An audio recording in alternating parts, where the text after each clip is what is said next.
मुकेश कुमार पंडित। जय जय श्री हरिवंश। गुरुदेव, आपके चरणों में कोटि कोटि प्रणाम। जय श्रीमन नारायण। गुरुदेव, मेरा प्रश्न ये है कि हमको भक्ति मार्ग पर आना ही था तो हमसे इतने सारे पाप और गंदे काम क्यों कराए प्रभु ने, और भगवान ने भक्ति मार्ग लाया तो पूरी तरह से क्यों आपने नहीं खींचा। भगवान को माना कहाँ भगवान? आप तो अहंकार को भगवान मानकर दोष भगवान पर दे रहे हो। काले कर्मे ईश्वरे मिथ्या आपने माना भगवान को अपना स्वामी? आपने माना भगवान को सर्व सृष्टि का कर्ता विधाता? अगर ऐसा मान लेते तो दोष हो ही नहीं सकता था, पाप हो ही नहीं सकते। अहंकार की ही महल में काम क्रोध लोभ मोह मद मत्सर विराजमान रहते हैं और अज्ञान से आरोप भगवान पर कर रहे हो। गलती कर रहे हो। दासत्व का बाना पहने हो और स्वामी पर दोष लगा रहे हो। अपनी आकांक्षाओं को, अपनी वासना, 2 क्षेत्र रच दिए उन्होंने। खेल है, कबड्डी का खेल है ना। एक ही विद्यालय के विद्यार्थियों को अगर खिलाया जाए, टीचर खिलाए तो 2 पक्ष रख देगा। एक बीच में पाला खींच दे। आपको बराबर बोलना है, इधर जाना है, सांस नहीं टूटनी, यहाँ तक आ गए आप जय को प्राप्त हो गए। ये सृष्टि भगवान का एक खेल है। 2 विभाग रख दिए गए, एक सत और एक असत। आपको असत में भी जाना है, लेकिन सत का चिंतन नहीं छोड़ना, असत आचरण नहीं करना। निकल के आ गए, महात्मा हो, भगवान के दास हो, उसी में फंस गए तो आउट। इसमें खेल खिलाने वाला जो खेल खिला रहा है, तुमको सामर्थ्य भी तो वही दे रहा है, विवेक भी वही दे रहा है। उसी का खेल, और सही पूछो तो उसके सिवा कुछ है नहीं, तुम हो ही नहीं। तुम अपनी सत्ता माने हुए हो, पांच भौतिक शरीर को लेकर के, अपने स्वरूप का परिचय ना होने के कारण अज्ञान की धरा में देहाभिमानी जीव भोगों में विचरण करता है, भगवान को दोष दे रहा है। तुम्हारी आत्मा ही तो भगवान है, और कौन है? तुम जाना अपने स्वरूप को, कहाँ जाने? तो ये दोष वृत्ति पहले हटाओ और शुद्ध शरणागति में आओ, तब ज्ञान और विज्ञान और भक्ति और प्रेम तब जान पाओगे। तुम अपने को शरीर मानते हो, अंदर से देखो। कभी आपने सोचा कि पांच भौतिक कमरे में मुझे आकर के रखा गया है? इसमें हमको केवल केवल सत्कर्म करने की चेष्टा करने का आदेश है। तस्मात् शास्त्रम प्रमाणम ते कार्या कार्यो व्यवस्थित हो। अब भगवान की आज्ञा न मानो और भगवान को दोष दो। अगर आप ऐसे हो जाते हो कि नाथ, अब आप जो कुछ होगा आज से आपकी तरफ से होगा, मैं अपने जीवन को आपको समर्पित करता हूं, आज से संकल्प रहित होता हूं, अगर पाप हो जाए तो हमें बता देना कि पाप होता है अशुभ वासनाओं का आकर्षण, भोगों का चिंतन, भोग तृष्णा, भोग चेष्टा, यही तो पाप करा रही है। तो ये कहां से होता है? देहाभिमान से होता है। देहाभिमानी भगवान और गुरु और संत और महात्मा और शास्त्र पर दोष आरोपित करता रहता है, समझ पाता नहीं। अगर समझ जाओ तो अभी महात्मा हो जाओगे। घंटा 2 घंटा थोड़ी लगेगा, 150 वर्ष थोड़ी लगेंगे। 1 मिनट की बात है, केवल चिंतन बदल जाए तुम्हारा, और उसी के लिए तो अभ्यास किया जाता है।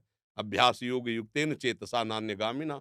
अगर वो बात समझ में आ जाए तो अभी शेर का बच्चा शेर ही होता है। सच्चिदानंद का तू अंश है तो सच्चिदानंद है, कब भोगों में फंस गया?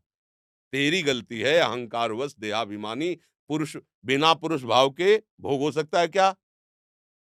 तो फिर दोष भगवान को क्यों दे रहे हो? गलती आप पकड़े खड़े हो, कहे कोई छुड़ा दे, ये वृक्ष हमको पकड़े हुए है, तो लोग क्या कहेंगे? मूर्ख कहेंगा। अरे तू ऐसे छोड़, वृक्ष तेरे को थोड़ी पकड़े, तू पकड़े हुए है। ऐसे ही है, बंधे हो कीर मरकट की नहीं, तूने जड़ता पर अपना तदात्म कर लिया। ये जड़ ही तो है शरीर, इस पे तदात्म कर लिया। तिने अंतःकरण पर तदात्म कर लिया। मना कष्टानि इंद्रियाणि प्रकृति स्थानि कलसति। दोष भगवान पे। भैया बड़ी गलती बात है, बड़ी गंदी बात है। अगर निर्दोष होना चाहते हो तो भगवान की शरण में जाओ।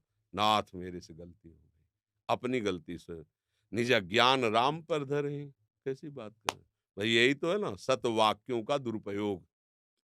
भगवान की सत्ता के बिना पत्ता नहीं हिलता। ये देहाभिमान नष्ट करने के लिए, व्यभिचार करने के लिए नहीं कि हमारे अंदर वासना आ रही, हम कह रहे भगवान की इच्छा है कि हम पराई बहन, तो भगवान की इच्छा पे जूता भी खाओ, भगवान की इच्छा है फिर नरक भी जाओ, फिर काहे को तुम रो रहे हो? सब भगवान की इच्छा है ना, तो फिर प्रश्न काहे का हो रहा है?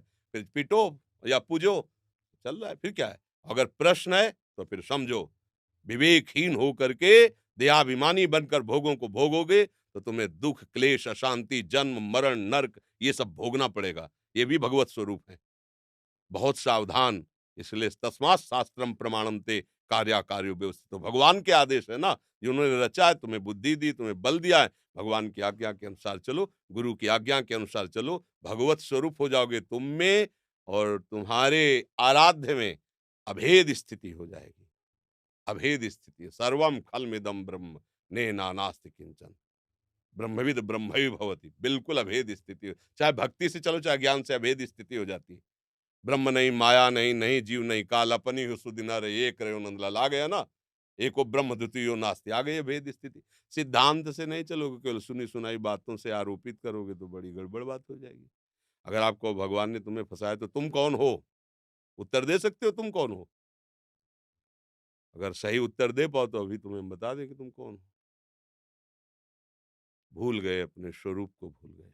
तुम वही हो, वही तत्त्वमसि, दूसरा नहीं है, तुम वही हो। अब भूल करके अपने को तुम शरीर मानो, इंद्रियां मानो, मन मानो, तदात्म हो ना, मन में, इंद्रियों में, भोगों में। अब सब गंदी बात हो गई, सब गलत बात हो गई।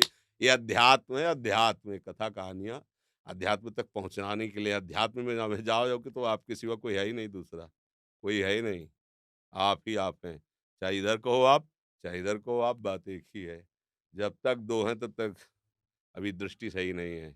एक ही तत्व है, जिधर जाओ उधर। कहाँ पाप है, कहाँ अकर्म है, कहाँ विकर्म है? ये अज्ञान की धरा, बच्चा ज्ञान की धरा में हो। गुरु ने जो नाम दिया खूब डट के जपो, भगवान से रो कि नाथ मेरे ज्ञान का प्रकाश कर दो, जिससे मैं समझ में आवे। अभी तक हम आपको गलत मानते रहे, आप कृपा करो मुझे समझ में आ जाए गलती क्या है। बंदर जो है ना, छुहारे के लोभ से ऐसे सांकरे घड़े की तो उसमें हाथ डाला और भरपूर छुहारा पकड़ लिया। अब वो ऐसे घसीटता है, उसको लगता है किसी ने पकड़ लिया, फिर घसीटता है, प्रयास करके देखता है नहीं निकलता है, और वो प्रयास करना बंद कर देता है और वो मार डंडे बोरे में बंद करके ले जाता है। अब बोलो क्या, किसकी किसकी गलती है? ऐसे ही 5 ज्ञानेंद्रियों के साथ विषय भोग को हमने ऐसे पकड़ लिया। अब कह रहे को भगवान छुड़ा दे, गुरु छुड़ा दे, हमें किसी ने पकड़ लिया, माया ने बांध लिया, भगवान ने क्यों माया में बांध, ये सब प्रपंच वो बोलने लगता है। अरे तू देख पहले, 5 शब्द स्पर्श रूप रस गंध, ये छुहारे हैं, और 5 इंद्रियों से तूने पकड़ लिया। बंदर की भांत काल तुझे पीट करके नष्ट करके अगले जन्म में डाल देता है।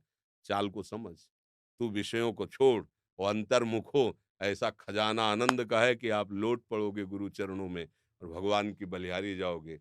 हे सदगुरु स्वरूप भगवान, मैं भूला हुआ था, आज मैं पा गया, आज मैं जान गया, निहाल हो जाओगे। बात समझ में आ रही है? पहले नाम जप करो जो गुरु ने मंत्र दिया, तिलक लगाए हो तो जरूर वैष्णव होगे, किसी न किसी गुरु के शरणागत होगे। जो गुरु ने नाम दिया खूब डट के जपो। जो नाम मिला है वो सब सच्चिदानंद भगवान का है। गुरु कौन है? सच्चिदानंद भगवान है। बस छोड़ो सारी झंझट, नाम रूप, और डट के चिंतन करो, अभी आ जाओगे लाइन में। अब ये परमार्थ का बहादुरों का मार्ग है, ये फिसड्डियों का मार्ग नहीं है कि छींक दो तो भाग जाए। 100 बार घुटने टेक दिए विकारों के आगे, लेकिन 101 बार हिम्मत करके उसको रौंद के आगे बढ़ेंगे, क्योंकि हम अविनाशी के बच्चा हैं, तो मुझे मार नहीं सकता। गुरुदेव, हमारा मन सन्यासी की ओर भाग रहा है। अगर इसका ऐसे ही दशा होती, कबहू कनारी प्यारी लगे, कबहू मन त्याग चले बन का, है ना?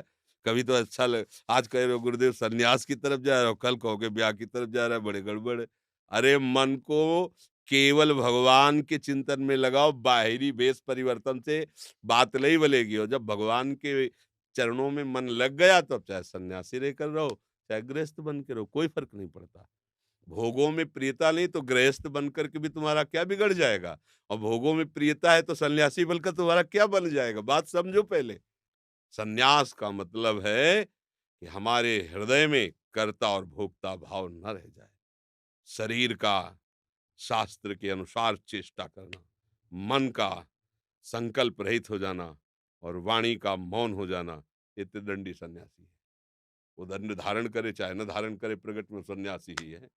वाणी भगवत चिंतन, भगवत चर्चा, भगवत गुणगान के सिवा मौन। मन केवल भगवत चिंतन, भगवत मनन, संकल्प रहित। शरीर से कोई भी असत चेष्टा नहीं। महात्मा है, चाहे पैजामा पहन ले, चाहे वो पैंट पहन ले, चाहे वो लंगोटी लगा ले। अब इसके बाहरी परिवर्तन से कोई बात। अब जब होता है ऐसी स्थिति की तरफ बढ़ने के लिए तो संसार कड़वा लगने लगता है, छोड़ के चल देता है इस मार्ग में। पर अगर संसार मीठा लग रहा है, ये भेष है, तो कोई बात नहीं बनेगी। संसार मीठा नहीं लग रहा है तो नहीं भी भेष है तो भी बात बन जाएगी। भगवान विभीषण जी से कह रहे, तुम सारी के संत प्रिय मोरे, धरऊं देह नहीं आननि हो रे। तुम्हारे समान संत मुझे प्रिय हैं। न दंड लिए हैं, न कोई वेश है। राजमंत्री रहे रावण के, राजमंत्री और भाई भी हैं, और इतना घोर राक्षसी तांडव, और उसके बीच में भगवान का भजन किया। तो भगवान के तुम्हारे जैसे संतों के लिए मैं अवतार धारण करता हूँ। बात समझो। अभी कपड़ा बदल लोगे, फिर मन बदल जाएगा, संसार की तरफ जाने लगे, फिर क्या करोगे? इसलिए भैया बहुत होश में चलो, और शास्त्र स्वाध्याय करो, सत्संग सुनो, नाम जप करो, और मन को विषयों से हटा दो, ऐसे ही बने रहो। प्रणाम नमस्कार से बच जाओगे, दूसरे के प्रतिग्रह से बच जाओगे। लेवरी करो, मेहनत करो, माता पिता परिवार को खवाओ, स्वयं पाओ, आए हुए अतिथि साधु महात्मा की सेवा करो, भगवान का भजन करो। ये बढ़िया जीवन है। बाबा जी बन गए छुप छाप के, इधर उधर गंदी बातें देखी, गंदी बातें सुनी, गंदी भावनाएं की, या नरक का पूरा सामग्री तैयार कर रहे हैं। इसलिए सावधान, ब्रह्मचर्य पर दृष्टि रहे, भगवत भजन में चिंतन में मन डूब जाए, संसार का अच्छा न लगे तो सन्यासी ही हो, आगे चल के कपड़ा बदल लेना, पहले सन्यास धारण करो अंदर। साधु जो बन गए हैं, उसका निर्वाह कर रहे हैं, वो वही जानते हैं क्या होती साधुता। आग के ऊपर चलना है बच्चा, 24 घंटे बिल्कुल हर समय तैनात। 1 मिनट के लिए चूके तो गड्ढे में जाके गिरा देगा, और वर्षों की कमाई मिनट में कमाई, ये ऐसा खेल है। तो सच्चाई से भजन करो, तो अंदर ही वो मार्ग है अध्यात्म का, अंदर ही। ऐसे परत की परत हटती चली गई, स्थूल का राग, सूक्ष्म का राग, कारण का राग, जो बचा वो चिंतन का विषय है नहीं, अचिंत तत्व में स्थिति। अब उसे चाहे प्रेम से ले लो, चाहे ज्ञान से ले लो, आना वही क्रॉस स्टेशन वही है, वही से जाना है। ये सब बातें अलग है कि ये तो ज्ञानी की ज्ञान की बात कहते, तो भक्ति अज्ञान का स्वरूप है क्या? ज्ञान के आगे की बात है।